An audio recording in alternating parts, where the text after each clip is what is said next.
We are live. Waiting for some people to come in.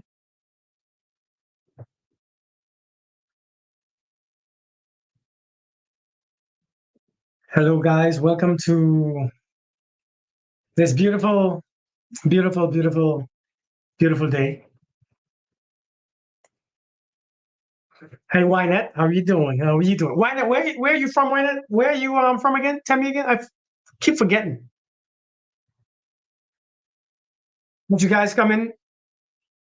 If you can let me know where you're coming from, that would be amazing. Kathy, how are you doing? Hey, Teresa. Hey, Amanda. I'm glad that you all remember that we come here Friday nights to speak. Hey, Resilient. Hey, Marie, how are you doing? Houston. Okay, Houston. Got you. Houston. Thank you guys for joining. Hey, Vera, how are you doing? California in the house. Okay, Georgia. Where in Georgia are you from? Alabama in the house. Hey, Ruth. Excuse me. Thank you guys for joining. I have a hey, Jamisha. Arlington, Texas. Okay. New Orleans. New Orleans. Karan, how are you doing? How are you doing? Dallas in the house. Listen, thank you guys for joining us. Thank you guys for joining us. I have a treat for you guys today. I have an amazing guest for you guys today. Okay, Columbus in the house, Via Beach. Listen, thank you all for joining me. Thank you all for joining me. Welcome to the Conscious Podcast. Let me call it the Conscious Podcast. I love it, where we speak on consciousness, we speak on healing, we speak on things that we need to improve ourselves, not just silly talks or silly conversation. We speak things that make sense. We speak things that bring forth change. We speak things that make us improve our life. So I thank you guys for having you come over here and take some time out of your day and welcome us. Welcome us to you guys. Hey, daughter of Zion. So today we're gonna speak about something very unique. I know you guys seen Miranda in the chat. You've seen her all over the chat in every live. She's one of the most conscious supporters. Hey, Karan, how are you doing? And I know you guys see that you have asked for her to come on here so that she can share her own perspective, her understanding. And so I've got her here today to speak to you guys, to speak to us, because there's some things I need to learn from her as she comes up. So I'm going to ask her questions. Please, if you have questions, feel free to ask, and I'll put the questions on the screen. And we're going to talk about shadows. It's a scary word, shadows. Hey, Elaine. Janae, how are you doing? Rena, what good? Lock away. We're going to talk about shadows. I don't know if you all know what shadows really are, or if you understand the process of, if you understand the concept of shadow work or just shadows, period. I know we heard the concept many times. People talk about shadow work, do the shadow work, but nobody ever explained it. So today I want to bring it in a way that Miranda explains it. This is what she does. She explains it in a way that brings it to your understanding. Okay, this is not for me to put my 2 cents in. It's for her to bring it fully as you understand a different perspective. Something that I don't think I teach this either. So this would be good for me to hear. So without further ado, y'all, I welcome Miss Miranda up in this here. Hey, Miranda. Hello, how you doing? I'm great. Thank you. Thank you for joining us today. No problem. Thank you for having me. Listen, I see you so much in the comment section. I see you all the time in the comment section, but I never seen you in person. Well, not in person, but on here. So it's good to have you. I know that you are usually in the comment section, and the stuff that you comment, a lot of people vibe with, or accept, or receive as truth. So thank you for finally coming up to speaking to us. I'm looking forward to hear what you're going to say as far as on behalf of these beautiful people. I'm sure we are looking forward to hear what you're going to say. Can you start by telling us what do you do, who you are, stuff like that? Um, my name's Miranda. I'm a stay-at-home mom. I've been with my husband for 14 years. I help people discover parts of themselves that they have either rejected, lost, stolen, or voluntarily given away. And that phrase people use, I've lost myself, I need to go find myself. They haven't really lost it, they've just forgotten that they carry it. And so I help them dig that part back out and integrate it back into their consciousness, because while it's in their subconscious, it'll actually end up emerging in ways as a way to get their attention, like a little child going, hey, don't forget about me. It doesn't matter if the trauma was caused childhood or if it was, from a breakup, as an adult. It doesn't matter what it is. Any sort of trauma will cause one of these fractures.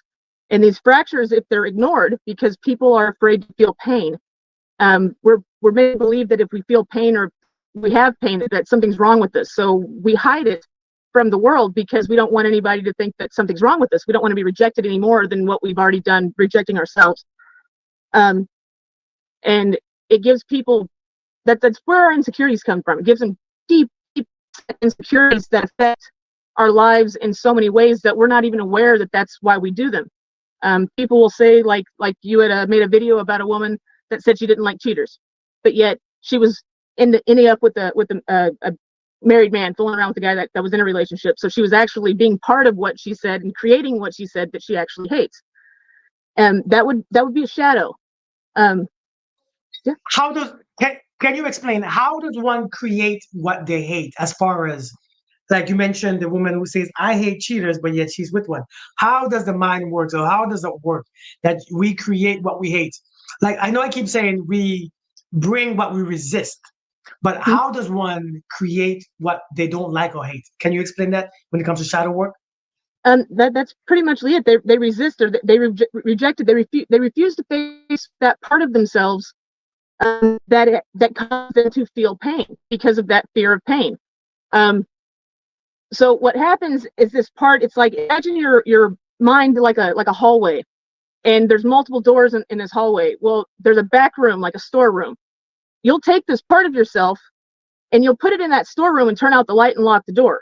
Well, then you'll start putting stuff in front of it, other things, storage, memories. I got to remember this for a test. I've got to know this phone number. Got to remember this date for a doctor's appointment. And you'll stack that up in front of it. And then eventually it just sits back there and you forget that the room's even there in the first place. Until, you go over there and you start sorting through everything, clean it out. And you're like, oh, what's this door? Let's find out. Or like people that move into a house and find a room that, that was walled over. It's similar to that. So inside this room would be that fragment of yourself that you were made to feel wasn't any good, or that caused the pain. So essentially it's the trauma itself, or the feeling that was associated with that trauma, the belief. Every time something happens to us, we create a belief about ourselves and what that means. Whether it's true or not, it's how our mind processes it. It has to apply understanding to it. Otherwise, we would all be crazy. So it's a coping mechanism. So what they'll do is they'll end up taking this part of themselves. Well, it wakes up whenever it's re-triggered. So if she's with a friend, if she's been cheated on, and then she's made to feel insecure about something's wrong with her, but she doesn't want to feel it because she's like, I'm not going to admit that anything's wrong with me. This wasn't part of me. All cheaters are bad. Well, then she'll be with a friend, and her friend will be like, oh, I just found out I was cheated on. Well, there's something inside of her that's going to actually send a signal through the neurons of your brain and the synapses that go between, the neurons, and it's going to wake that thing up that's back there in that storeroom. When this thing comes alive, it'll start banging on the door, and you'll start hearing banging, but you're like, I don't know where it's coming from. So you just try to ignore it. But it will make itself aware because it wants to be integrated and brought back into the hallway so it's not alone. So what'll end up happening is she gets the opportunity. Well, okay. If she was made to feel insecure about the cheating, so if she ends up like she wasn't chosen, so what she's going to do is, if she meets this person, she's going to have a subconscious part that's going to feed this insecurity, so she can believe that I'm not insecure, I'm good enough. What's going to happen is she's going to pick this person because in her mind she's going to be thinking, this is all subconscious. Like I said, she's not aware that she's thinking this, but it's like, if I can get this man to leave his wife, risk being with his wife and his family, just so he can have a few minutes of pleasure with me, that must mean I'm worth something. Like, I have to have some worth if he's willing to risk all of that he's worked for. So that allows her to have that feeling of, enough again. She's also going to have a subconscious thing where it's like, almost like revenge. It's misplaced anger, or it's misaimed anger, should I say.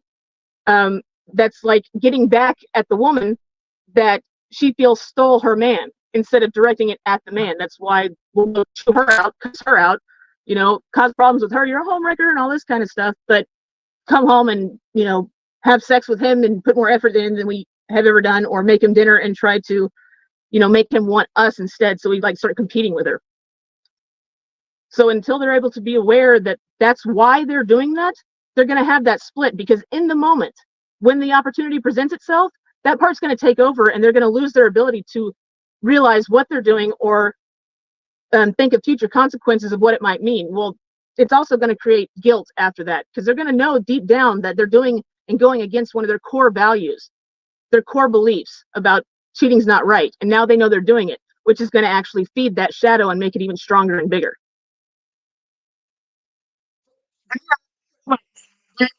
Let me ask you a question. Why did you choose, or how did you get into this type of work? I guess because I've always been able to notice things in other people, patterns. I'm really good at picking up pattern recognition. The way that my brain works is I can see things in pictures, and I know a lot of people do, but it's like borderline photographic. Like I can remember where things are in the house. Someone walks in, it's like everything can be off, and then just one thing can be off a little bit, and I'll notice it. But that's because of the trauma that I've gone through in my life. I became hypervigilant in things. I'm really sensitive to people's facial expressions, the tone of their voice, the way that they word things. And so I'm able to see past what they do, but I'm also able to recognize it because I too have done a lot of those things. I'm not perfect by any means. I'm not an angel, as I've said in the chat before.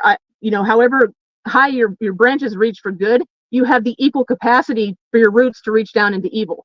And so I know what I could be capable of. It's just a matter of which way do you choose to do it. And that's the polarity that you'll end up going towards. And whichever one you feed is the one that's going to, take over, and you're going to express more. Okay, understood. I've seen that you made a comment a while ago, and you speak about pain and how we are so afraid of pain. Now, I know that you said that you have been through some things, and I know you are not a stranger to pain. How does pain? Number one, how should we look at pain? How should we be afraid of it? What is pain to us? Okay. In my opinion, pain is the source of all learning. It's the source of how we're able to love. I know people are always like, love shouldn't be painful, and it's like, well, maybe not. I guess it depends on how you're looking at it and what you consider to be painful. If they leave you for somebody else, yes, that's pain, and that's not love. But to sacrifice not talking to somebody because you don't want your partner to feel insecure is also painful, but it's for love. So it creates both situations create compassion, they create understanding, and they both essentially lead to the understanding of love to gain or receive it. Like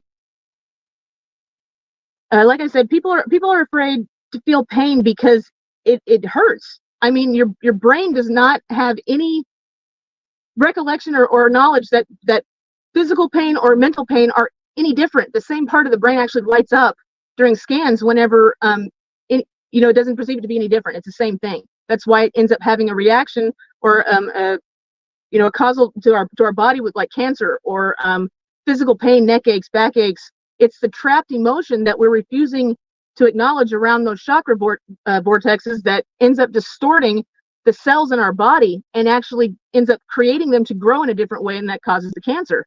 So we have to feel this pain because there's also a lesson that we're meant to learn. People are killing their conscience, and that conscience is that little voice that tells you, I shouldn't be doing this, or this isn't right, or that's not, this is wrong, it's going to hurt somebody.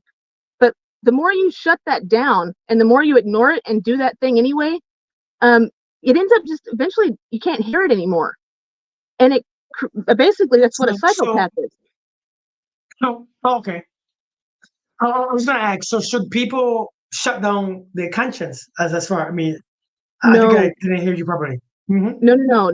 That conscience is essentially what people don't understand is essentially source or spirit or God or whatever name you want to call it. That's how it's communicated. It comes in the form, but it doesn't you'll feel it from your heart, that feeling of anxiousness or nervousness that arises before you're about to do something that you know you're not supposed to. Well, if you talk yourself out of it, which would be your ego, that starts justifying it, like, well, they'll understand, or they're not going anywhere anyway, I can do what I want to, they'll get over it. That's stifling and shutting down that part of your conscience that's keeping you from doing these things that are going to be putting you in the situations that are going to cause the problems, the trauma, the pain, and just spread it out even more.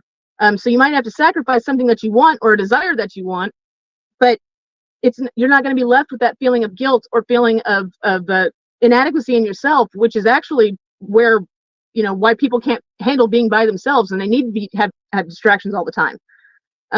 If you don't feel guilt, then you don't need a distraction from feeling guilty. So just don't do what makes you feel guilty, which I know is easier said than done.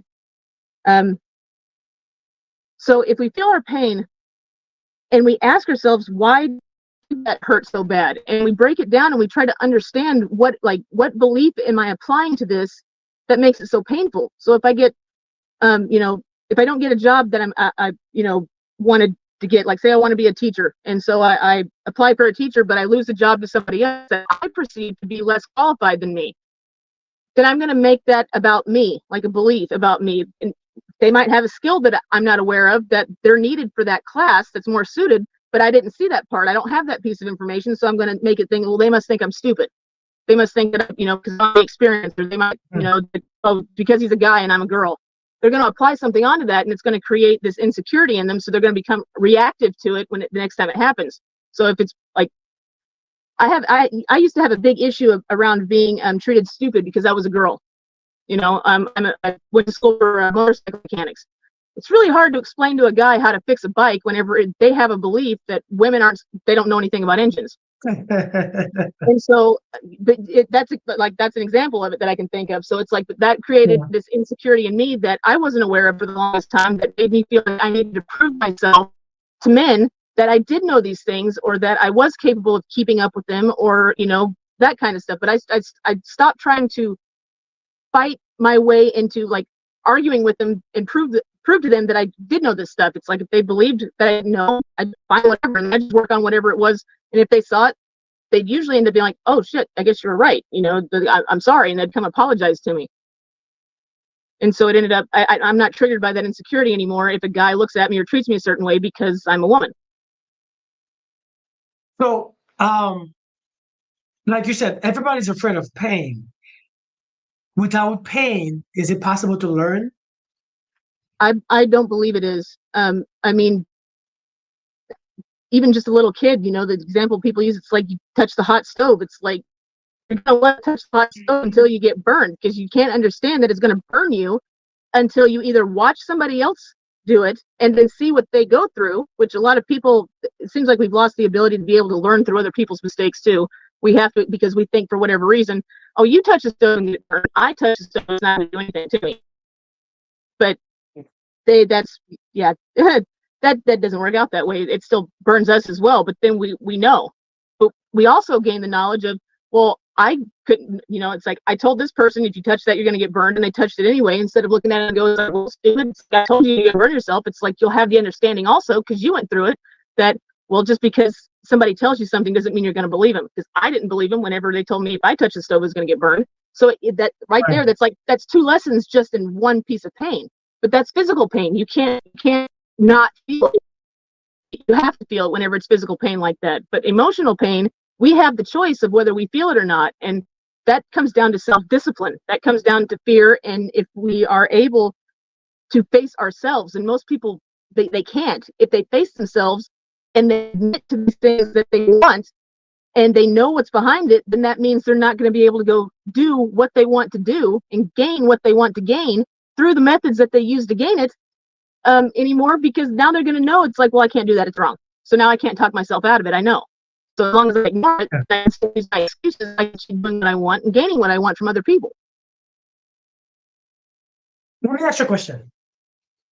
So let's say we are both married, right? Not to each other, but we have two partners. Mm-hmm. My partner leaves me. The pain is very little bit. Your partner leaves you. Your pain is a whole lot more than my pain. what do you think the difference is? Now, let's say we both love our partners, right? We both love our partners equally. But when my partner leaves, my pain is not as overbearing as yours. Yours is just excruciating. You can't live. What do you think the difference is in the amount of pain? Why is the amount of pain there? What do you think the difference is? Is this like more of an aspect of like the difference between male and female? No, not male or female. But why does it hurt so much for Okay, you than it does for me? okay. Okay, so I might have been rejected in the past, say like by my parents or by friends for something that I didn't do or that I didn't feel I deserved, and then I associate being left by my husband or basically the same thing. I associate it with that. Well, it's like it's just happening all over again. I was right. I'm not good enough. I was right. You know, something's wrong with me. I was right. Nobody's ever going to love me. You know, there's no point in trying anymore. And so what it does is it ends up validating that belief that we've created from the past.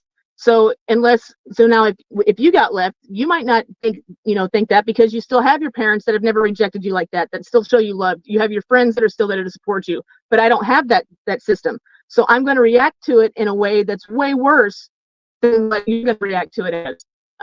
People don't seem to understand. They want to hide these things that happen to them. But grief demands a witness. There's a guy named Dr. John Deloney that always repeats this, that grief deserves or demands a witness, excuse me. And that means that if nobody else sees our pain and nobody else ever tells us, and that they understand what we're going through, or they sympathize with us, or they're just there for us and they don't understand at all, but they're worried about us. Knowing that there's somebody that cares about us, even if they don't know or have experienced it, but just the fact that we're in pain is what they're concerned about. That almost eliminates the grief almost instantly. It's still there, but it eliminates that overwhelming pain that makes us almost immobile. Love is something that I don't need. Life is nothing but relationships. It doesn't matter what you're doing. Life is about relationships. So the quality of your life depends on the quality of your relationships. If you have crappy relationships, then your life's not going to have that much meaning to it. And without meaning to your life, you don't have motivation to go out and do things, to achieve things. I mean, why do guys want to get a good education so they can get, money and cars? Because they think it's going to get them women.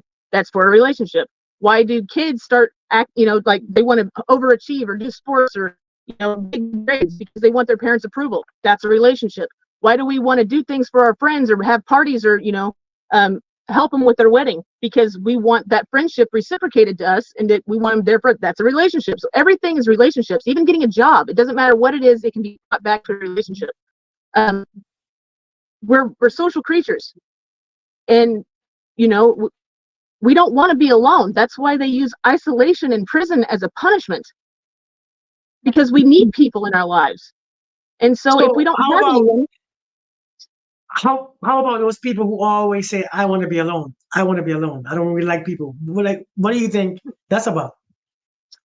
That's because they've been so hurt by people that they no longer believe that it's possible for them to have a relationship with other people. But if you look at those same people, they're probably really, really good with animals. They probably really, really like, taking care of animals or plants. Those are still relationships. Those are still living entities that have energy to them that make us feel like we're doing something important. If we're keeping animals alive, if we're keeping, plants alive, it's like the flowers that bring us, we look at them and it's like, oh, they're pretty and they smell good and they make our environment, more pleasant. Animals, they reciprocate affection and, or they'll protect us, or they bring joy into our lives too. Those are still relationships. It still gives us meaning to our lives that we're capable of caring for something else. And by caring for it, it gives us something pleasant in return. So dealing with shadows, let's say you try to find a healthy relationship continuously, and you realize that you really, every time that you try to be in a relationship, or let's say an intimate relationship or a partnership, it never works out. So since you understand the idea of shadows, how can you use that understanding, or what knowledge can we use from that to better our relationship? or to have successful and healthy relationship? Like, how do you see that? Um, because there's a message there that a lesson that you're meant to learn to be able to progress and grow as a person that you're refusing to see. So, for example, people always like, I always end up dating the same person and just in a different body. Yes, that's because there's some sort of trauma there. So if they always end up leaving you, if they always reject you, if they always cheat on you, there's some sort of wound there that makes you feel like you're not good enough. That's essentially what's trying to be communicated, and you need to get down to why you believe that you're not good enough. First, who told you that you weren't good enough, or who communicated to you that you weren't good enough, and you have to go back into that memory and feel what it made you feel when it first happened. Physically, you'll get a physical feeling in your body, a reaction to it, and you have to be able to apply new eyes to it from the perspective of an adult instead of the perspective of a child. Because if your mom always snapped at you, and if you tried to show her a drawing, or you tried to ask her if she wanted to go do something, and she was always snappy, always seemed like she was on edge, or you're going to take that as she's always angry with you, that she doesn't like you. But come to find out, she had just found out, or that she had been being cheated on, and she was so upset that her reaction, she was so stressed that she didn't even realize that she was doing it. Because whenever people are thinking and they're zoned out, they're not here, they're back in a different time. And Right. so whenever they get snapped out of it, they're going to come back still with the emotions being carried as if they had just lived that experience. So we're on two different timelines of like I could be back in 1995 thinking about something, and they're sitting right here in the car next to me, and they're like, hey, what's wrong? And it's like, I'm like, what okay, fine, just hold on.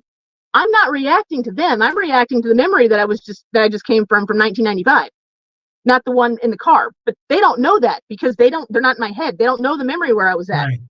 And so they're going to interpret that as something's wrong with them, that I'm mad at them because of the way that I just reacted. And then my shame's going to take over, and I'm like, God, I just snapped at him, I shouldn't have said that. But I'm just not even going to acknowledge it, because if I acknowledge it, then that means I have to face something about myself. And so that would be killing the conscience, because you feel guilty. You realize instantly that I just snapped at somebody that didn't deserve it. And a lot of people would just ignore it, act like it didn't happen. Because, like I said, they would have to admit a part of themselves to somebody that have to change behavior that they're not ready to change or face about themselves. Hmm. Right. I don't know if you answered this question already, but how do you fix that? Um, Because how do because a lot of us, I don't know if, well, my channel. A lot of us, hey, and Rich, a lot of us experience these things. A lot of us are still struggling with past experiences. A lot of us are still struggling with childhood trauma. How do you fix that, to so that our reality can be based on a healing type, instead of focusing on, like, we are in a whole different time zone, and from where we are. Hey, Lily, how are you doing? you do it by applying new meaning to it. You change the belief of what it meant behind behind the action, or the feeling that you created. Whenever a trauma happens, and you get a reaction. So say if you yelled at me, and all of a sudden I get that feeling of shame, or guilt, or something is inside my body. It's a physical, visceral feeling that you get, a physical sensation in your body. That sends a burst of hormones from your adrenal glands, and it'll create a chemical based memory. And so anytime that feeling, the physical feeling arises, it's going to trigger that memory. Or anytime that memory is triggered, it's going to create the physical reaction. And getting those two to sync to each other and realize that what's causing it is that can be complicated, because you have to be willing to want to see it. If you don't want to see it, you're not going to. But I'd given you an example earlier about a woman that had been horribly molested by her grandfather from a young age until she was about 16. And she was very angry, very distrusting, especially of men. And she had a huge resentment towards her mother, because she blamed her mother for letting it happen. What she didn't realize was that it had happened to her mother too. And her mother didn't know how to face it. But we had to apply new meaning to why that happened to her. I'm like, there's a lesson in there, and there's a purpose and there's a reason for it happening. Should it have happened? Of course not. And I'm not saying that it's your fault in any way, shape, or form. But if you can apply, give purpose to it, that make it where it's like, okay, well, if this hadn't happened, then this wouldn't have happened. So it's like if I hadn't gone through something, then it wouldn't have led me to where I am. So I'm glad to be where I am. So that means I have to be glad that that thing happened. So you apply meaning to it. Nothing will keep somebody stuck in absolute misery more than pointless suffering, useless suffering, like that has no meaning to it. Like just to hurt somebody. It's like those are the hardest things to get over. But her daughter was at a pool and she noticed this. She noticed this guy was eyeing her young daughter. She went and said something to the manager that was running the pool at the rec center, and he got removed because, come to find out, he was a registered sex offender. None of the other mothers even noticed this stuff, but they didn't realize, because they'd never gone through it, they'd never experienced it, that there was a predator around. But because she recognized that look, she had that hypervigilance, like I do, of seeing the expression of people's faces and being able to know what that means. And she paid attention to the feeling that it gave her in her body. Because whenever her grandfather would look at her that way, it sent those same signals into her body. And she was able to connect the fact that I'm getting that signal now was the same as whenever, stuff used to happen to me before my grandfather would show up. And she was able to, but, so I told her, I'm like, so what had happened is you experienced it so your daughter didn't have to. There's not a parent out there that I know of that wants their kid to go through pain or experience something like that, and that they wouldn't switch spots with them in a heartbeat if it meant that it would keep them from experiencing that. I'm like, so now what you can do as your child gets older, you can make her aware of these people that do this kind of stuff. You can tell her, it's like, make sure that if anyone ever touches you, you come tell me. Even if they tell you, that they're going to hurt me or that you're going to be in trouble or I'm going to be mad at you, don't believe them. You come tell me, we'll take care of it. Don't ever think you can't tell me that stuff. You have to give the child that comfort and knowing and security and knowing that they can come talk to you and that you're going to be there for them and not be mad at them for something that happened to them. But you can also teach them how to, prevent it, to look for it, what it means, what it looks like. So they know to not even be involved and don't get involved in that kind of situation. Whenever we tell kids, don't talk to strangers. And I'm like, before you came down here and into this life, you had decided that you were going to take on that pain for your daughter. And if you hadn't paid attention and you hadn't learned that lesson, and you chose to ignore it instead of feeling it, it would have happened to your daughter too, and it would have created a whole mess of karma that you would have had to have done in the next life that you come, down and learn. If you don't learn your lessons, they're going to keep coming at you. That's why things repeat. And because it's giving you an opportunity to learn that lesson again, and it will keep doing it. It will keep increasing the severity of the consequences until you absolutely have nothing left. It'll strip you of everything.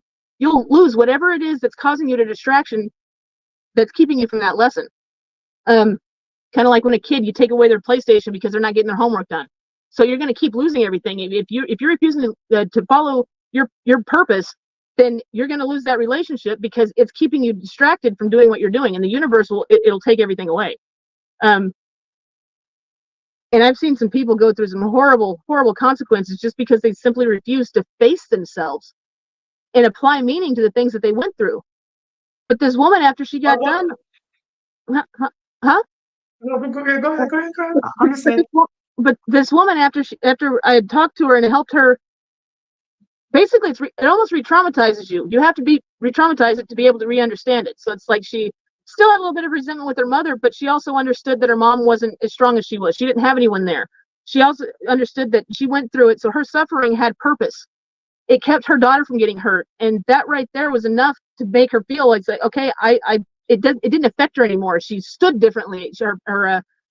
People, like, they'll stand up with their shoulders hunched up. It's like she stood up and she stood straighter, like she had regained a piece of herself. She had gained her strength back. She didn't feel like she wasn't, like, she felt like she had a voice again, that her pain mattered, that it wasn't about her, and that she was, because of it, it made her stronger, and she like was her daughter's hero at that point.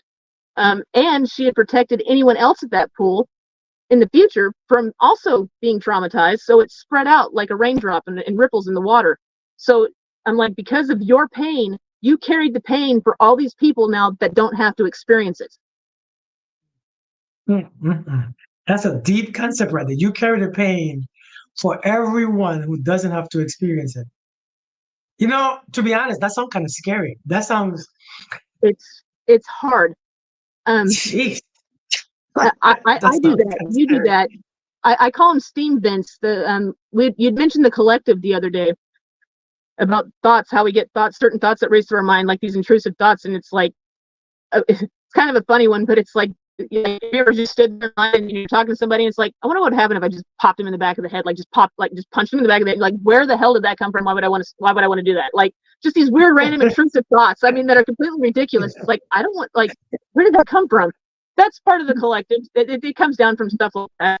That's the example of it. But so this concept of like a second coming or anything like that, what it's talking about is there has to be a certain amount of people, and the consciousness on the planet has to be at a certain level before we all ascend, before we all become conscious and bring it into our reality, like the name of your show.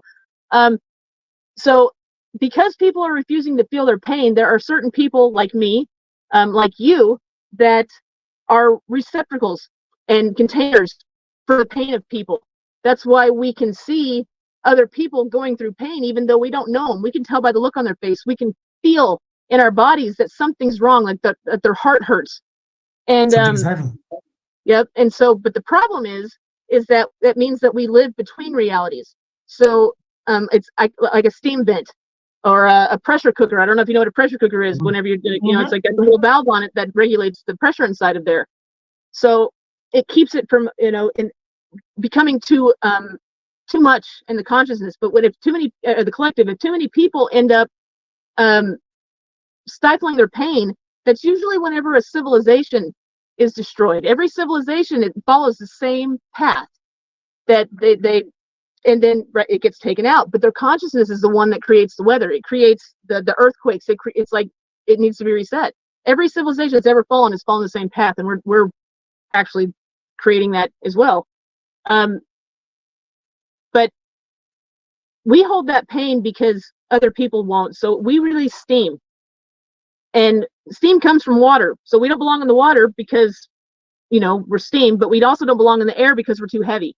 So we stay right in between.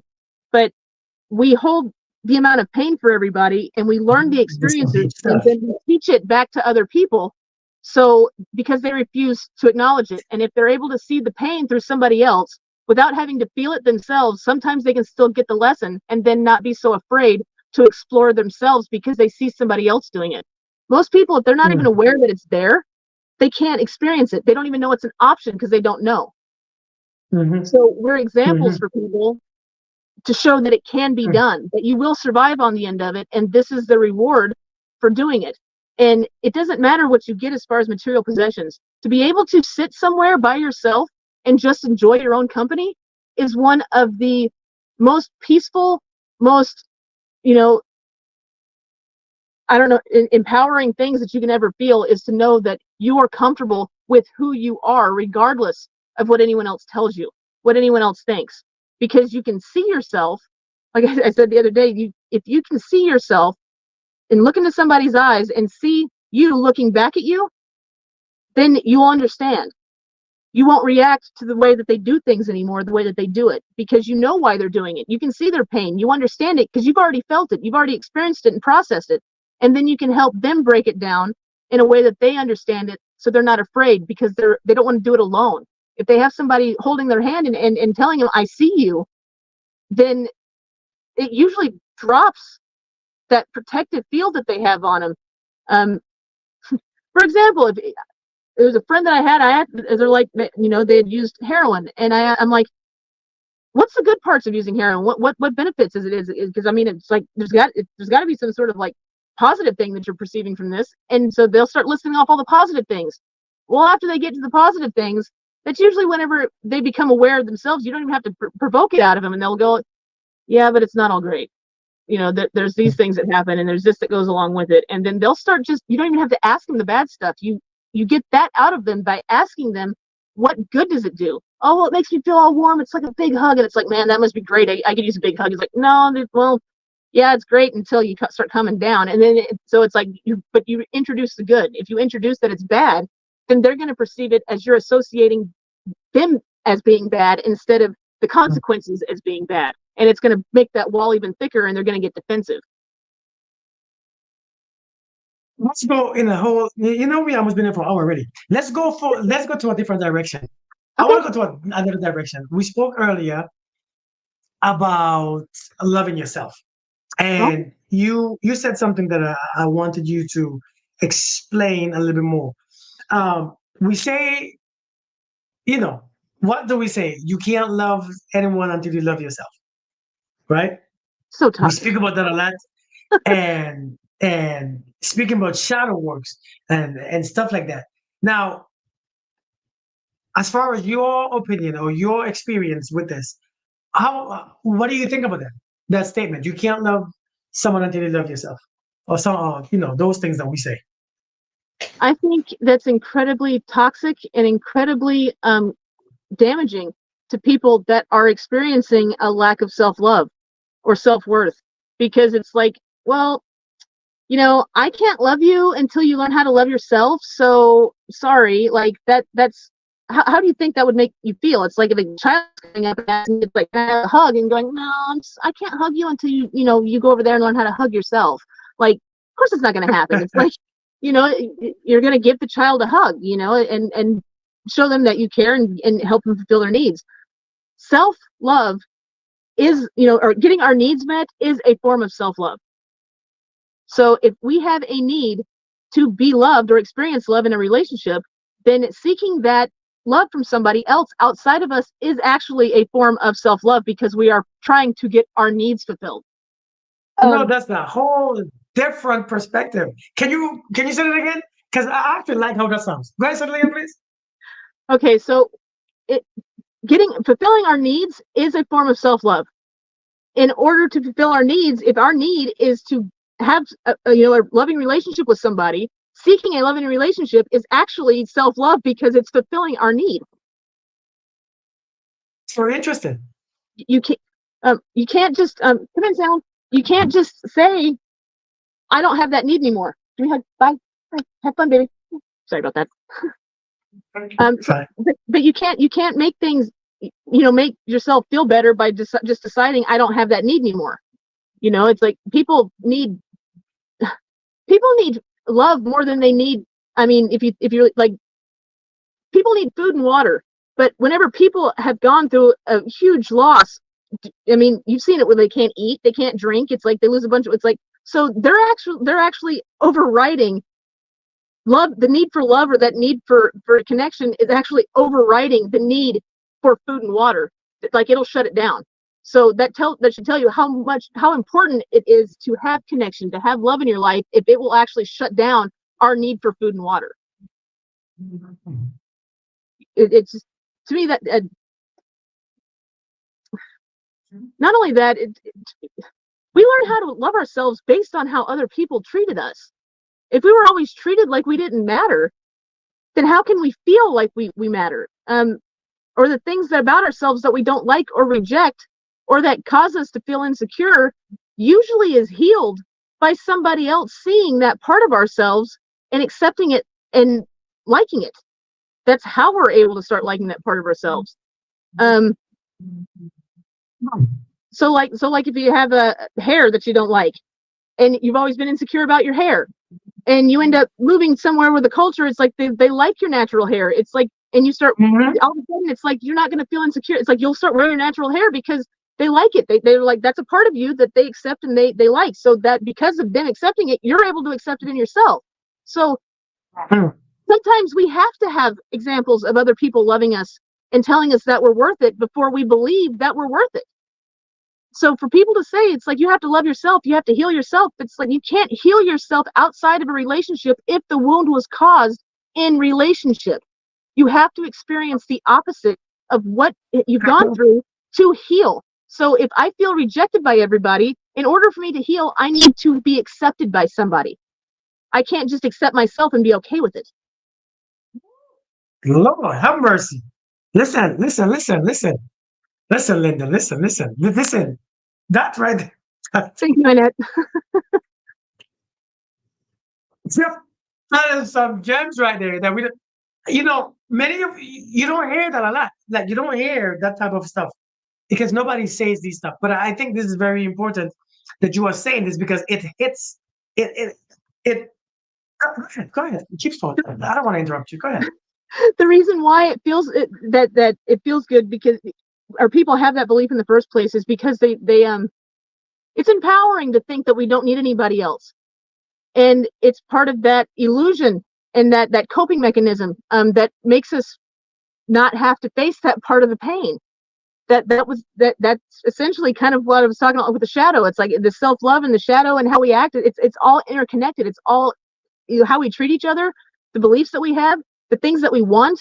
Um, I mean, it's all based on other things. Men want money so they can get women. That's relationship. Women want to look a certain way and they get surgery and do their hair and their makeup because they want to attract a man. It's like these are all things that are based on relationship. And if we can't get them the way that we're wanting to, we will get them in other ways that can be toxic or unhealthy. But at least we're getting that need filled, even if it's just temporary. Um, so people aren't doing things because they're necessarily greedy, but it will be expressed as greed. They're not doing things because they like cheating. They're because there's some sort of emotional need that they're too embarrassed about to ask their partner for, so they get it from somebody else that they know that they're not going to see again. But that everything that we do is based on what we need. It's always become external of us. But what we have external and experience externally affects us internally, which then in return will also choose it'll dictate what we do and how we act and move in the world externally again. So it's like they're internal and external, they have to match.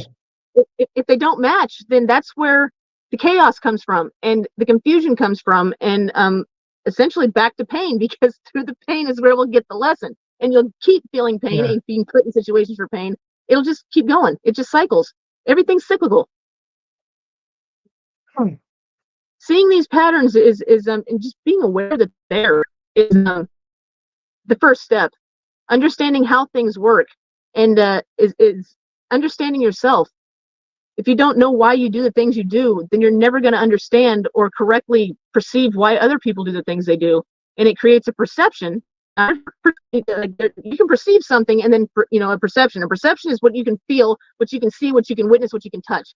What you perceive is a belief that you're alone have tied to the perception that you're being shown. So if you change what you perceive, then you will change your perspection. Man, How we view things. Yeah. That's some deep stuff, Miranda. That's some deep stuff. I think that's a part of the puzzle, that we definitely need, especially when it comes to self-love, because we say a lot of toxic stuff. We repeat a lot of toxic stuff. Hey, Belinda, we repeat a lot of toxic stuff because it sounds good, it sounds popular. Everybody's saying the same thing, and so we just adapt this certain saying, but we don't have the understanding, and we still are unhealthy. We still are sick. We're not healed by saying certain things. It's still not working. But I like the way how you put that. You said, if I seek what I don't have, if I seek love, that's a part of self-love, because I'm giving something to myself that I need. And Yep. if a relationship break you, can you support again, please? Because I think I need to hear it again, like one more time. You say healing outside of a relationship. Can you to hear heal that again? to heal is to experience the opposite of what broke you in the first place. So if I got wounded in a relationship, to heal is also going to be in a relationship. I say this all the time at this version. This is what I said, opposite from what you just said. Yet it's the same thing. I said, if you break, or if you are, like, a lot of people will stay single for years because they got broken in a relationship. They will stay single for so long, but they will not find a healing in the being single, because they will get used to being single, right? But it doesn't mean that you have healed a part of you that That's right. what you were. So it's the same concept, but I think a lot of times we stay, what, I've been single for 20 years. Well, guess what? When you get back in a relationship, it doesn't help you. It doesn't, you can't master being single in a relationship, and vice versa. So I think I love the way you put it, though. Yeah, Very, very, very powerful. Yeah. People don't they don't want to admit that they need other people. So what happens is they'll get hurt so bad that they no longer believe it's possible. And once you believe it's not possible, that's whenever they're like, I'll choose to stay single. Do I want this thing? Yes, I want it, but I don't believe it'll ever happen. So there's no choice but for me to just accept and deal with it. But that's not necessarily true. You can find somebody. Anyone can find somebody at any age. It doesn't matter what you've experienced. It's a matter of understanding what your patterns are and what you're looking for. If you're attracted to somebody, it's like, are you attracted to them, or are you attracted to a part of yourself that you see in them that you want back? Do you see something that they can offer you that you can't offer yourself? And that, so is that why you're willing to sit there and deal with, certain things that they do that cause pain, but because they're offering this one thing, like, well, as long as he comes home, that's all that matters. As long as he cheats respectfully and I don't have to, see it and that's all that matters because he's coming home. It's like, what need is that filling by you accepting that? It's anything you do. If you ask, it's like, what need and what benefit am I getting out of this toxic behavior? Everybody gets a benefit out of a toxic behavior that they do, or something that they don't like. There's always a benefit. So like somebody that stays single, their benefit is not getting re-hurt by somebody else. That's why they're staying single. That's the benefit, because they're actually getting that benefit. They don't have somebody that's hurting them every day. But if they could be in a relationship, they would take that and pick that in a heartbeat. So the wound's not necessarily healed and the need still hasn't gone away. They just are too afraid at that point to seek that need out anymore. And they're perceiving their, being single is better and not, than being hurt constantly again. But what they're not realizing is that they need to heal that part of themselves to see that part so they'll understand it. If you don't understand yourself, you're never going to understand somebody else that's going on. And I'm sure there's people that's like, that you're upset and but nobody ever asks you. It's like, what's wrong? And it's not because they don't want to know. It's because they can't tell. They don't know that what that look on your face or that tone of voice means. That means they're hurting because they don't want to feel their own hurt. But if you see somebody that's hurt, it's like, you're like, oh, I know what that look is. It's like, I felt that before. I know what I'm feeling whenever I look like that, or I have that look on my face. And so that right there is going to bring up compassion. It's going to be like, well, I wanted somebody to ask me that. So I'm going to be the person that I didn't have, and I'm going to go ask them that. And then you're actually in that way getting a need filled as far as your self-worth goes, because now you're becoming the person that you've always wanted to have in your life. And that's one of the best ways to feel, comfortable by yourself, is by becoming what you never had. I love it. Let me ask you one final question, because our hour is up. This time went by so dang quick. So let me ask you, so this level of awareness that you have, how does that affect relationship? Like, for instance, you say that you've been married. How long have you been married again? I've been with Tim for 14 years. 14 years. How does that? Okay. How does this level of awareness that you have, this level of information, how does that affect or better your marriage, or our marriage, or our relationship? Not just yours personally, but how does it affect it? To get away with anything. Wait, say that again? I said it makes it hard for him to get away with anything. We've had our issues. I mean, we've had our problems. But it's a lot easier. It's kind of the same situation that you explained with you and your wife. By being somebody that he never experienced or thought that he could experience, it allowed him to open up and seek out parts of himself to understand that, in turn, was able to fulfill a need that I have. So by me helping him heal, actually helped fulfill a need that I had, that I'd been seeking out, and looking for my entire life. So, but there's pain, and it's like, you have to remember to stay calm and to not apply filters. People have filters that, like, you tell it like pictures. You're taking the picture and you're applying it to your own situation and making it what you need it to be. And it's like, people do that all the time because it's based on their experiences. People need to be able to sit in reality and see things for what they are without making it mean something about them. But it's not always that easy. And I think sometimes spiritual coaches and stuff, they forget to add the human element into whenever they help people, because they forget that these people, they don't know the stuff that we know. They haven't experienced it in the way that we've experienced it. And I don't just mean like through through the experience itself, but like there's something more. Like whenever you understand it, it's like the way you see things, hear things, the way food tastes, the way things make you feel, or the way you react. It's like the world completely changes, and it's like you don't know anything that's going on around you anymore. You know everything that's going on around you anymore, and what you realize is you don't know what you don't know, and you do know what you don't know. You just have to pay attention, and it's like you having to go through battle.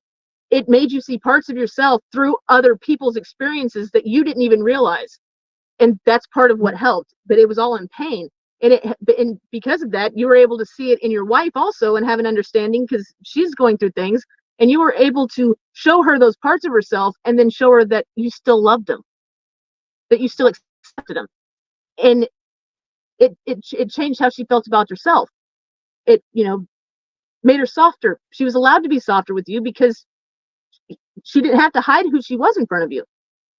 And Right. so yeah, so being with Tim, it's there's been times it's hard. I've locked him out of the house before, like I said, when like the one where he said, "What do you do with the midlife crisis?" It's like, lock the damn door. It's like, go deal with that shit over there. It's like, I'm good right now. It's like, whenever you're done, you come back, but I ain't dealing with your shit. I'm not dealing with it right now. It's like, I already know what's going on. You don't want to listen, then you can go stay out there, and whenever you're ready to come back because you're tired of sleeping in the car, then I'll let you back in the house. But until then, it's like, go that way with it. If you're oh yeah, we've had our moments, and it's nothing like major or anything, but it's like Yeah. I stand my ground, and it's like, if he crosses a boundary, I make sure to hold it, and vice versa. It's like, I've done things that he doesn't like. I've had to Right. I've gotten mad and went and slept in my truck and locked myself out of the house before. So it's like, oh, I'm not dealing with you. And I just took off, Yeah. it's but see, that was a part of me that he brought up that needed to be healed, that I wasn't aware of. So I'm still working on myself just as much as everybody else is. I just learn a little bit faster than other people do, simply because I grew up not having anybody in my life. I haven't talked to I've never met my real father. I haven't talked to my mother in 10 years. So I'm estranged from them, and I realized that they were causing more, and my stepdad, they were causing more damage to me than they were helping, and they were actually keeping me stuck. I had to let them go. So that was a painful decision, to let them go, to realize that I'm never going to get that need met from them. I only needed one person in my life to see me for who I was, and to accept me for who I was. That's all anyone really needs, is one person. But there's a lot of people that say, why social media, why they need their followers, why they need this, why they need that, because it's like they're getting this approval from someone that makes them think that they're something that they're not, whenever all they want is somebody to sit on the couch and watch TV with them in their pajamas and accept them for who they are. They're wanting acceptance. Need some cake. Yeah, I need some cake and chips. Cheesecake. Somebody asked, cheesecake and cookies. Little Lee asks, how do you communicate that your changes are needed for the relationship? Changes within yourself, or changes in the other person. Usually what will happen is it'll be brought in the form of a criticism. Usually they're like, you're doing this and I don't like that. It's like, if you can actually hear the request underneath the complaint, that's usually the best way around that. So if somebody says, well, you're always doing this, and it's like, okay, what am I always doing? Well, anytime I have a friend over, it's like, you got to come out and get in the middle of it. You just won't leave us alone. It's like, okay, so what they're wanting is, they're wanting space. They're not saying that I'm annoying, that I just won't leave them alone. What they're wanting is, they're wanting space to do something else that they don't feel they have to focus on me. Okay, so that's the need underneath the complaint. They're wanting to have some autonomy. So it's like, okay, that's, if you care about them, I'm going to change that about myself and become aware of it, so I can give them what they need, because I love them. I want to fulfill their needs. Me fulfilling their needs fulfill the need of my own, by making me feel needed, by making me feel wanted. Anything you guys do, it has to do with, we all do things in hopes of getting needs returned, but it's reciprocal. It has to be reciprocal. So if you go to them and tell them, well, every time I have an event that I need to go to, you've always got a soccer game. It's like, well, maybe they can reschedule their game, or they can give up one of their games to fulfill being there for you, because what the need is the need is to have companionship, to go somewhere, and wanting to spend time with them, but not that you're complaining about them playing soccer all the time. But that's, people misconceive things. They don't ask. They don't ask what it is that it's like, so, okay, so what do you need from me today? What can I do to make your life easier? And what can we do so we can, have harmony in the house? It's like, how do you want your house to feel whenever you come home? Do you want it to be laughter and joy and comfort? And, it's like you walk in and go, oh, I've had a hard day, and be able to go give your partner a hug and then go, oh, it's okay, baby, I'm here. It's like, let's go relax. Or do you want chaos as soon as you walk through the door? It's like, where were you? I called you 4 times. You haven't answered the phone. It's like, oh, I was just stuck in traffic. Come on, don't do this right now. It's like, what kind of atmosphere do you want your house to feel like? Work on creating that atmosphere. Seek understanding, not accusation. Seek, try to see why they're feeling the way that they're feeling, and ask them what else that's causing them to feel that way. It's like, why do you think that I'm off cheating on you? Like, who told you that you weren't good enough? Who told you, like, what's making you think that about me whenever I'm just running late or my phone died? It's like, why do you instantly jump to that whenever I've given you no reason to assume that about me? Or like, I've never done anything that displays that that's what I'm up to. Why would you think that I'm doing that? What's causing you to believe that? Where's that coming from? And help them figure it out. Sit in the mud with them while they're, down in the dumps, and see their grief and help them process their pain. That's another one of the toxic things. I want somebody that's already healed. I'm not telling them what to do. I'm not helping a woman do this. It's like, you have to. That's part of loving somebody. That's you want them to be able to come to you to be healed. It's like that's part of being in a relationship. That's what it means to become one, and to it's to become not codependent, but it's like you want somebody that you can rely on just as much as they can rely on you. But you have to be able to be willing to help somebody heal any of the wounds that they have, because in return, they're going to help you with yours. We hear that so much. I don't want nobody who's not healed. I don't want nobody. If you're not healed, don't come to me. If you're not healed, don't talk to me. But like I told you, I said my story about me and my wife. How I met my wife. My wife was completely left field, right? And the thing is, we hear all these, right? So we hear all these things. Don't come to me if you're not healed. Don't come to me. But what sense does that make? We all have parts of us that's messed up. Mm-hmm. Yeah, nobody's perfect. It comes down to a value system. It's like you said, she cussed a lot. It's like she decided that you were, and being with you was more valuable and fulfilled more needs than continuing to cuss. So she gave the cussing up. That's not necessarily a compromise, but that's based on a value system. It's like she valued you more than she valued her cussing, so it was easier for her to give the cussing up. People look at things, they're like, oh, I'm not sacrificing this. It's like, well, yeah, but people think sacrifice means to give something up to receive something better. It's like, that's not it. Sacrifice in the ancient tradition, Latin, it actually means sacred. Sacrifice. So it's like to sacrifice something is to honor something that's sacred. And so if you're sacrificing cussing to be with your partner, it's like you're giving your partner some sort of sanctity, showing them that there's value to them and that they're worth it. So yeah. That is true, because a lot of times now you would hear, I ain't changing for nobody. I ain't giving up nothing for nobody because it's not worth it. Because what if they leave, and what if they, and this stuff, the toxic stuff that we say that we don't realize how really. If they leave, you can always go back to how you were. Or maybe what you have become is a better version anyways. Yeah, exactly. But it's like usually the reason why we get offended whenever somebody wants us to change is because we're already offended with ourselves over that aspect, and we just don't want to admit to it. But if we weren't offended by it, then we wouldn't react to it. It's like, oh, I do that? It's like, oh, okay. Like I used to scrape my teeth whenever I was eating on a fork, and I noticed it in somebody else one day, and I was like, God, that drives me crazy. Like, you do it too? And I'm like, oh my God, I do. And it's like, as soon as and then so I became like aware of, like, I quit doing that because it sounds different in your head, like your voice sounds different coming out of your face as opposed to fucking listening to a recording.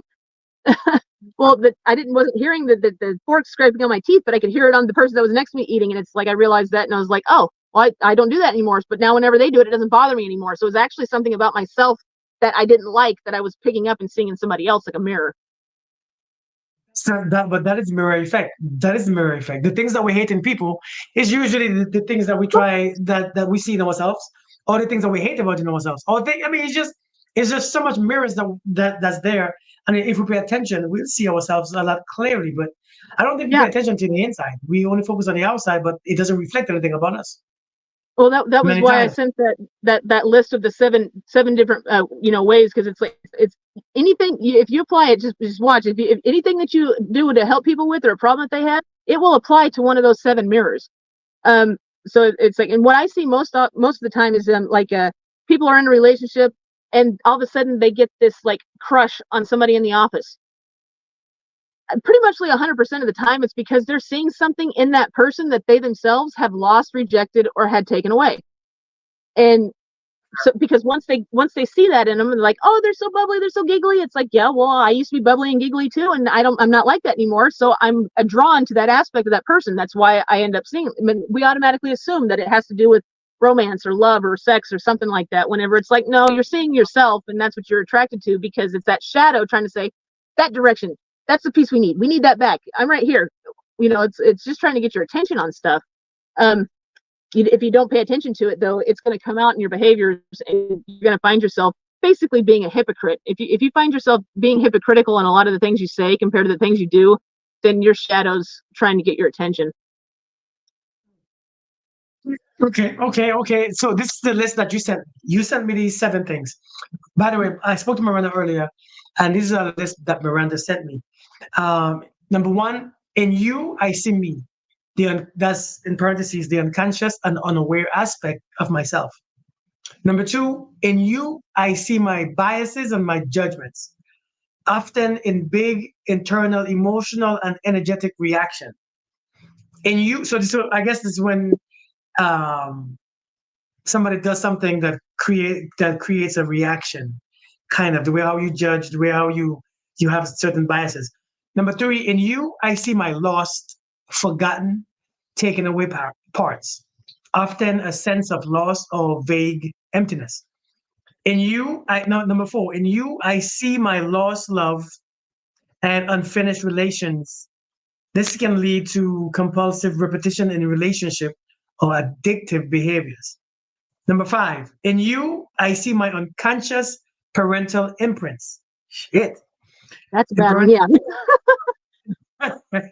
in parentheses, aware of energetic and behavioral imprints that are how you behave and might not be who you are. Number six, in you, I see my most feared aspects of self worth, trust, abandonment, and aloneness. Parentheses, flash moments leading to life changing insights.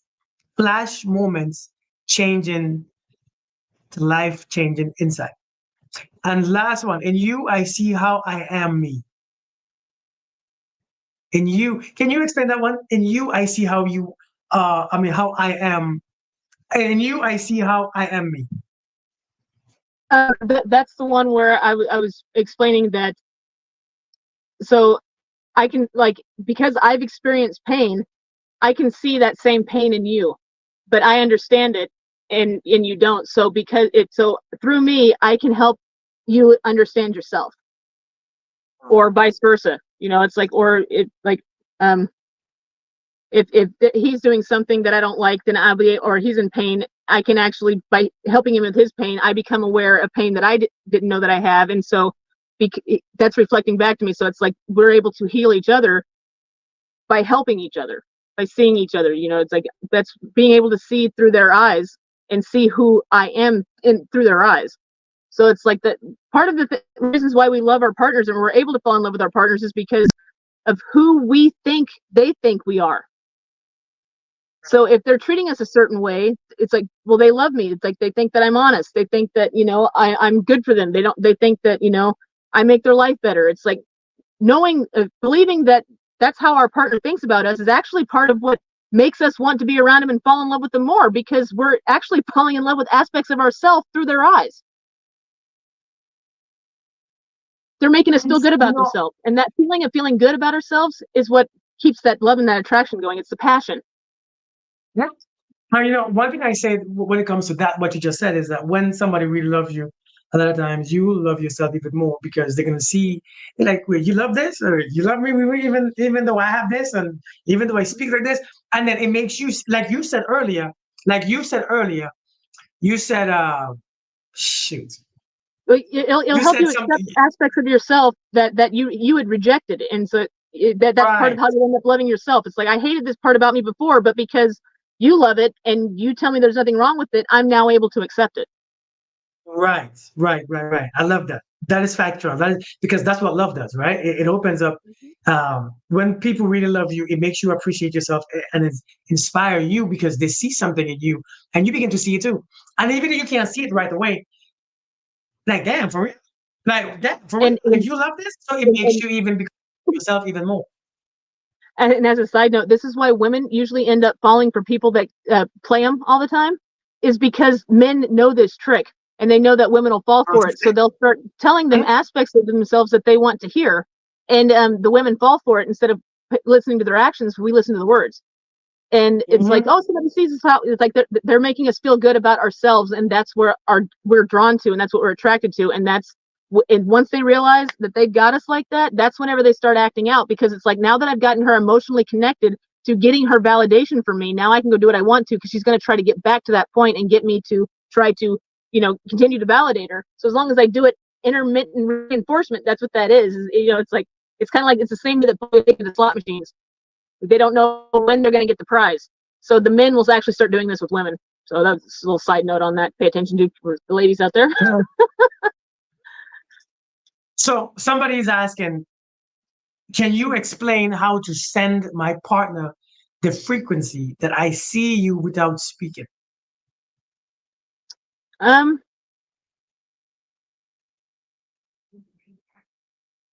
hmm. That has to do with being able to literally feel be able to visualize something to the point that you can actually have the visceral or physical sensation in your body. And you'll usually start at your chest and you'll feel it spread out everywhere. And then you're able to direct it like a laser beam, essentially, wherever you want it to go. But you do it by, you picture them in your mind, how you view them. Not so much how they are in the world, but what they mean to you. Um, like, what's that damn movie? I think it was Twilight, something like that, where the woman wanted to show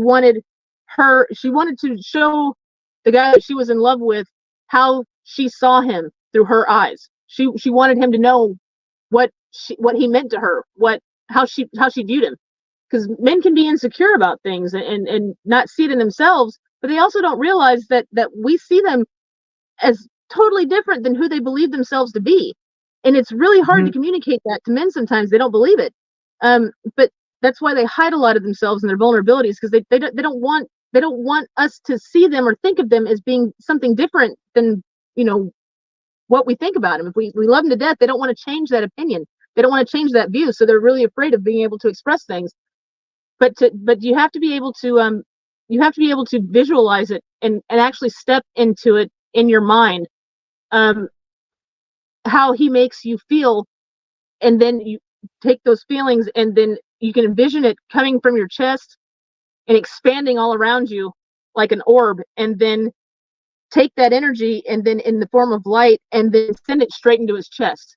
But this is visualization. You have to be able to visualize this energy in that. But the energy, once it's built up, you'll feel a sensation in your body. You'll get that feeling of excitement. You'll get that feeling of like the warm fuzzies of knowing that you're going to go see somebody that you really care about, or something that's really comforting, and expand that out into an orb of light, like a shield that's around you, and then condense it down where it swirls in front of your chest and your heart chakra, and then push it out right into his chest. And he'll feel it if you're able to visualize it. It's like he might not know it, but he'll all of a sudden he'll either think of you, or he'll get a sense of calm, or and just repeat that process over and over again. Because what you're doing is you're sending it to his heart chakra. Chances are, if you feel need to do this, I'm going to bet that there's something where he feels closed off. And what men will do is that they don't realize this, is that they'll put up a shield against their woman whenever the woman's trying to receive love. It's like we receive from them, and then whatever we get, we multiply and we send it back to them. We take in their sperm, we give them a baby. So we're taking in whatever they give us, and then we're giving them something back for it. They bring home food, we make them dinner. They They bring home cash. They pay the bills. We give them a home. It's just that's the reciprocating force of it. They have a hard time accepting it back. They'll give it to us, but they won't take it back. And once they put this shield up, what they don't realize is that's whenever they start seeking this attention from everybody outside the home. That's whenever they start becoming a black hole sucking in this feminine energy, because they became afraid of letting the feminine energy in that they're actually in love with. And so they start seeking their needs out anywhere else. They're too afraid to get it from the person that they want it from. This was an issue like what me and my husband first had, because he had been left so many times in the past. He became a people pleaser, where it's like it didn't matter if male or female, like he did something, he would stop whatever he was doing to go help them, because he needed that approval and stuff. But he didn't realize that part of himself that was damaged and felt rejected, so he needed to get that, reciprocated by being accepted and feeling useful to other people. Right. So he might have a wall up, thinking that that I'm not really sure. I'd have to know a few more specifics on how you could break through that barrier, but I need to know what barrier he's got up to make you feel in the first place that you need to be able to send that kind of frequency to him. It says, can you explain how to send my partner the frequency that I see without to be honest, when it comes to that too, when you send a frequency, understand only that who can recognize the frequency can actually recognize it. If that being is not on that frequency, that person just sees something that, sometimes you send love, somebody sees sex. It depends on what the frequency is. And that's you know what I'm saying? That's what I was talking about, having that wall up, and they ended up seeking it somewhere else. But it's like, but for you to just to send him, how you feel, it's like that's how you would do it. You have to feel it first through the imagination, and then you send it out directed by visualizing it in your mind. But how he receives it, that's kind of what I was trying to explain, where I don't know how exactly what the outcome's going to be because of that. And so you would have to actually figure out what is causing the need for you to want to send that to him in the first place, because it seems like he's blocking you off somehow, and you're just wanting him to see you, or you're wanting him to understand that you do see him in this positive way, but you don't know how to break through to him and get him to understand. And that seems to be more of a why you would feel the need to send in the frequency in the first place. Communication is really hard with people that aren't ready to hear things that they don't want to accept yet. And without acceptance, that's the first step, is you have to be willing to accept and hear what the other person says, and understand that whether it's true or not, or whether you believe it to be true or not, it's their reality. And their reality is going to be different than yours. And you have to be able to step into their reality to understand what they're experiencing before you can understand how to fix it or what to do. Whether it's true or not, it doesn't have to be true. It's like that's a problem with identity. It's like you can think that you're one thing and somebody else is going to see you for somebody else, but if they don't see that part of you that you think you are, then does it necessarily mean that it's true? If a person screams in the middle of a crowd but nobody acknowledges them, do they exist? If a tree falls in the woods, does it make a sound? It's like, technically in both situations, yes, it makes a sound, because that frequency is sent out, and it's sent out in the frequency that when you walk through the woods and you come across a tree that's fallen down, that frequency has now hit that person, because now that somebody sees it fallen over, they're going to know, oh, this tree fell, and just automatically they're going to know it made a sound when it fell. But it doesn't make the sound until somebody sees the tree that's fallen over. Yeah, you're right.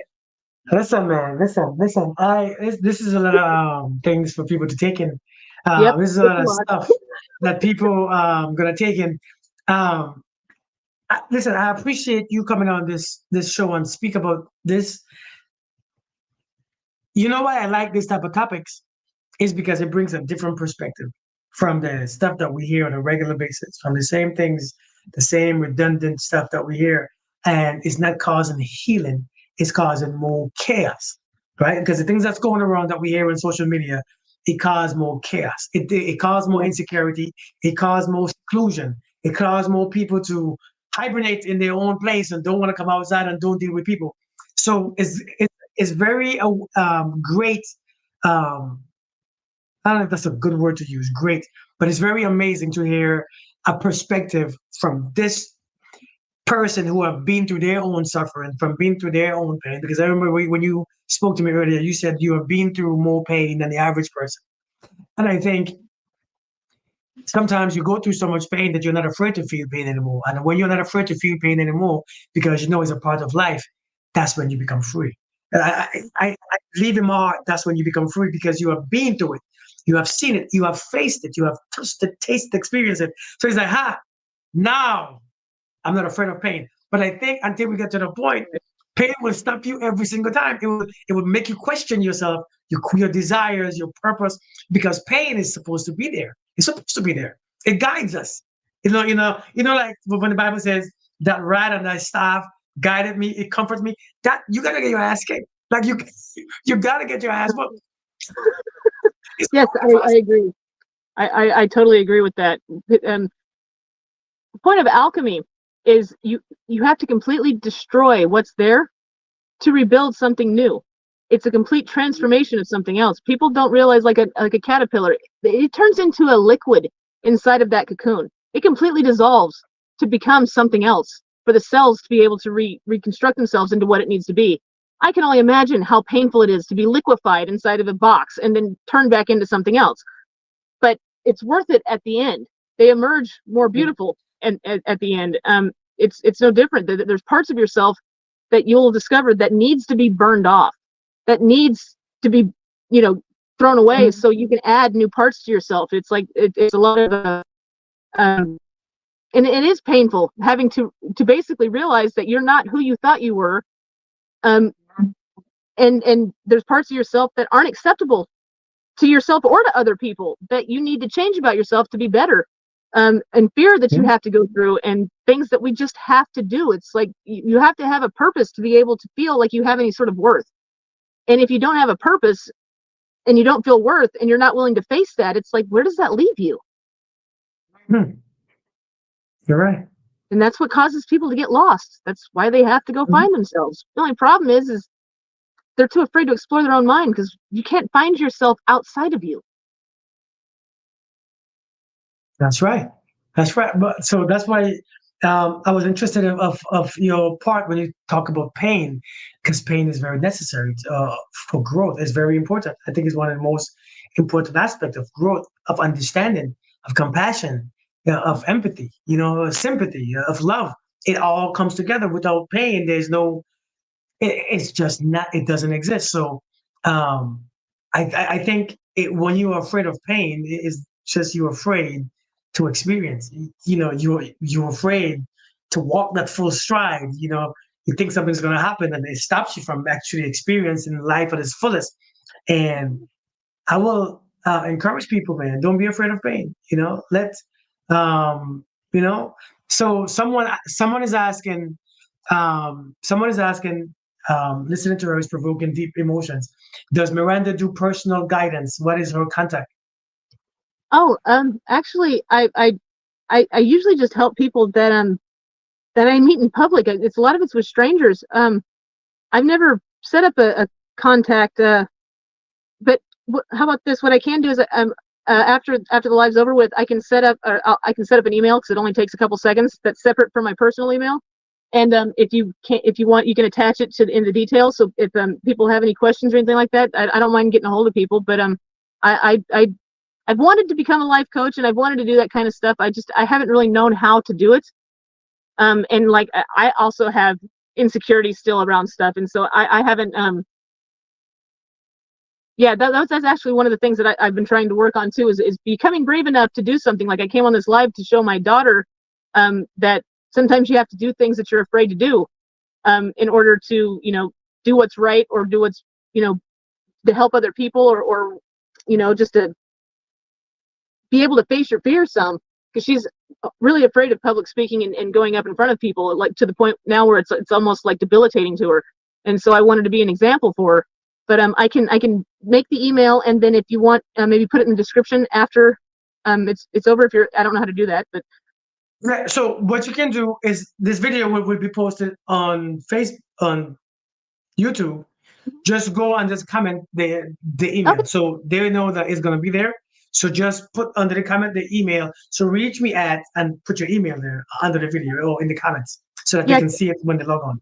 yeah, because I've been, like I said, I've been wanting to do like the life coaching, and I've been looking into like getting it certified and all that kind of stuff. But I don't know how to set up like how you would like how a lot of people do, where they, they charge for it, or they do this. I don't really know how to do any of that stuff, because I don't have very many people that I know, and so I have to do the research myself, and I haven't quite figured that part out yet. But yeah, Well, I can assist you. I can oh, assist you now that we have a contact on the. I mean, I have your okay, number now. You have mine, so I can assist you. We can fill in the gaps. okay. I That would can give you that the would actually, I really certain appreciate that. information. Thank you. Thank Yeah, you. no problem at all. Because we all do different type of works, yet it's the same thing: healing. Helping people experience their pain, but show them that your pain is not as bad as you think. I think the more you have beliefs, the more deeper your pain gets. If you release certain beliefs, you realize the pain is not as much as you think it is. Certain beliefs, the pain is experienced more. Certain judgments, certain biases. So the way you feel about yourself, those beliefs, based on what you believe, your pain is Yep, and not as bad. breaking down those beliefs Mm, is one of the hardest parts, because a belief is Yes. usually whenever trauma is formed, is whenever a belief is broken or challenged, or ruptured. Whenever it's proven that that belief isn't real, that's usually when there's a trauma of some kind that is created, because it changes the hmm belief. hmm yes, yes, yes. Listen, thank you so much. We went over time. Thank you so much, Miranda. Thank you. Miranda, is there anything you would love to end with or to say before we close out? um I guess all that I'd have left to say is, seek understanding from people. Whenever somebody says something that hurts you or offends you, don't reject them right away, because they might be needing just as much help and be in even more pain than the thing that they said that just hurt your feelings. And that's a way for them to cry out asking for help, but they're too afraid to ask. So they start asking for help in the form of rejecting other people around them. Um, Sometimes what's somebody needs is just somebody to go, "Are you okay? Are, did something happen to you?" More than clap back at somebody for them popping off to you in the grocery store about something. It's like, it can be a stranger. It's like, if they like that, all you have to do is go up and say, "I see you," and it usually changes their whole day. Instantly drops their guard. And so be be the person to others that you always wish that you had whenever you needed to feel protected. Very deep, very deep. Very, very, very, very, very deep. So, Miranda, like I said, after this video is posted, I think from here it's gonna be posted.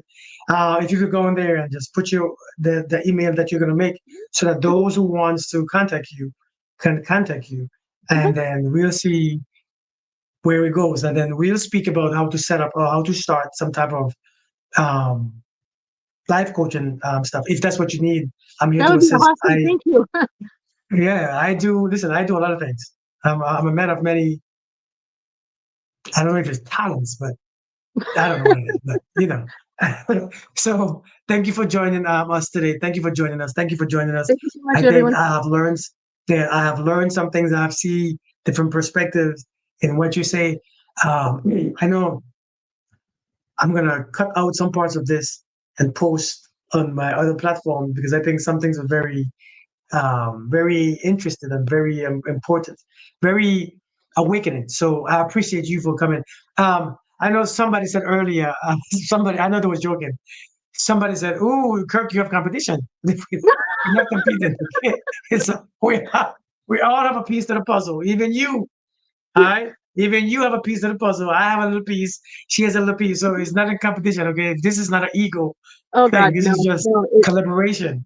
It's a collective goal of wanting to help people, and some people need to be helped in some ways, and some people need to be helped in others. And so if I feel that he can help somebody more than what I could, then I have no problem letting him take that over, because my goal is to help this heal, not credit for their healing.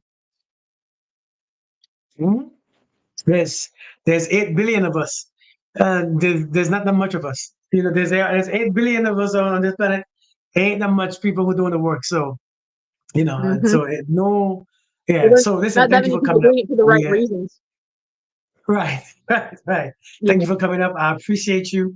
I thank you, and I'm very honored that you face, like you said, you faced your fear and to come on a platform like this to speak, and you did amazing. So I thank you for that. I'm sure these beautiful folks Thank thank you you. the same way. So thank you so much, and I'm Thank you for sure you'll listening, be here everyone. again. Okay, thank you. Yes, I'm sure you'll be here again. So Bye. thank you, guys. I see you guys another time. Thank you for coming to a Friday night conscious. I'm gonna call this Friday night conscious talk, where I'm going to bring up guests and speak on certain things. So Friday night conscious talk, 7 p.m. Eastern Standard Time. This is what we're going to do every week, because I think, like I said, we all have a piece of the puzzle. And if I can just, bring people, it's not about ego back and forth, who's right or wrong. It's just about talking, right? And so, like we've been doing for the past 30 weeks. So I appreciate it. Good to see you for the first time. So now when I see you in the comment section, I know who I'm talking to. That's right. I know And I'll who's see coming. everyone in the chat next time that Kurt has another live. So Thank you so much. You all have a beautiful day. bye, Miranda, I'm everyone. going to end Thanks the for listening. stream, but then I'm going to end the stream. You're going to still be there because it's not going to cut Yep. you off, but it's going to end the live. Okay. So let's talk a little bit Okay. for a second before. Okay. Okay. All right. You guys, as I see you guys later, thank you for coming up. Miranda, do you want to say any closing remarks? No, just I'll see you guys in the next live in the chat. I'll be back. Thank you guys for listening. And thank you guys for wanting to hear what I have to say. It means a lot to me. Awesome. Awesome. You all see you guys. Have a good weekend. I'll probably be live tomorrow anyway. So you're going to see me tomorrow. All right.